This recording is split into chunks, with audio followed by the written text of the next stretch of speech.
Hi,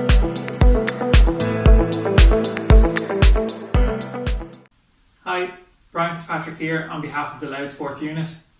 The guys in the Loud Sports unit have asked me to share some tips with you on running.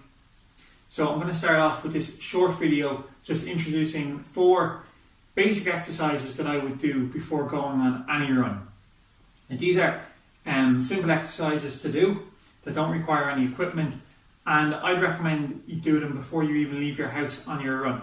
And they take about 5 minutes in total to go through them. The reason why we do this is just to activate the muscles that we're going to be calling upon out on our run, and then that will decrease any kind of chance of injury, but it will also help us improve our posture, and then it will then hence improve our performance on our run too.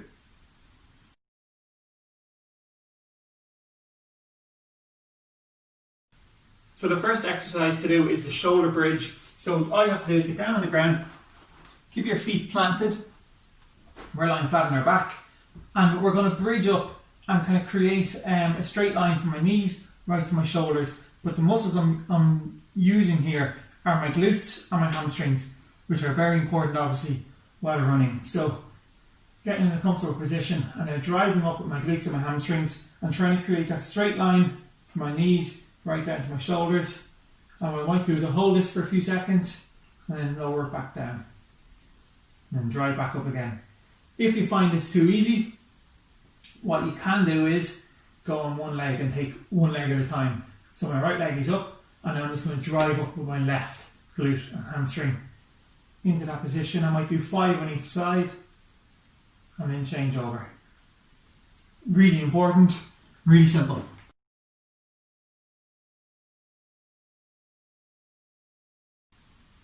Next is one I'm sure you've all done before, and it's just a plank. So fairly straightforward.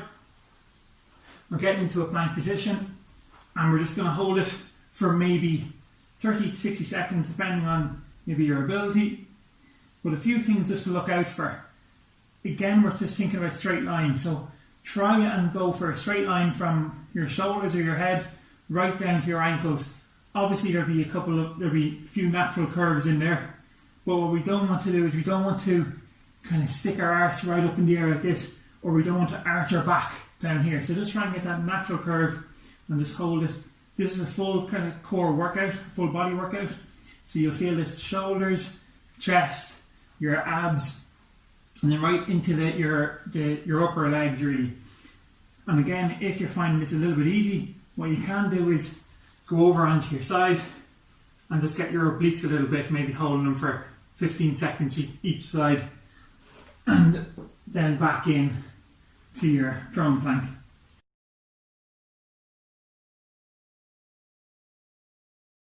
Then staying on the floor, the third exercise is just an abductor raise. So what this is doing is activating those muscles around the hips, which a lot of the times give us a few aches and pains and can cause us pains further down our legs as well while we run.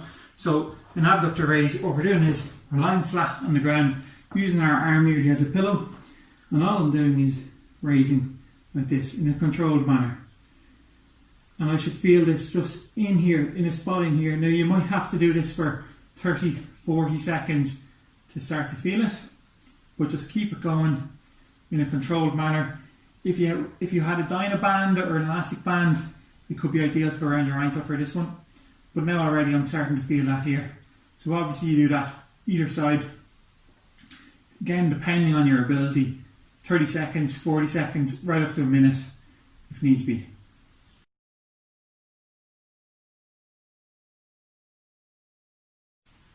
And then the last one is quite a common one that we will have done before. So you're up on your feet and we're going to do a few slow squats.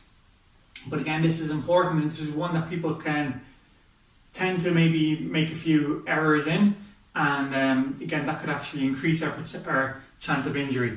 So with a squat, our feet are shoulder width apart, starting with a slight flex in our knees, and all I'm looking to do is I'm looking to sit back into the ground, so I'm bringing my hips towards my rear.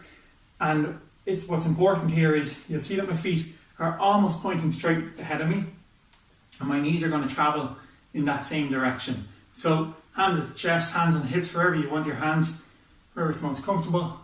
down slowly and controlled, and then back up. And you'll feel this again. This is your glutes, your quads, your calves, and even your hamstrings are working here as stabilizers. So all really important muscles that we're going to be calling upon now out on this run. Another just tip is, if you look at me from the side, that your knees don't travel further than your toes when you come down into that squat. And from this angle as well, you see my back is nice and straight, maybe just a natural curve, but ultimately it's a straight back. And don't worry, a lot of people think that you have to be able to squat all the way down to the floor. As soon as you feel that tension, so I get to about here, and that's when my back wants to kind of come forward. As soon as I get there, like a 90-degree angle maybe at your knee, that's when you come back up. So that's the squat. So they are 4 simple exercises to do before you go out on any run. Now, I wouldn't replace or use these instead of a warm-up. I'd put these in before your warm-up. You still might need to go out and just gradually bring your pace up and gradually bring your heart rate up as you normally would with any warm-up. But these are just good to get into a habit of doing these before you leave your house. And as I said, it'll decrease your chance of injury, help you improve your posture, and then also increase your performance, and you'll feel a little bit stronger on your run.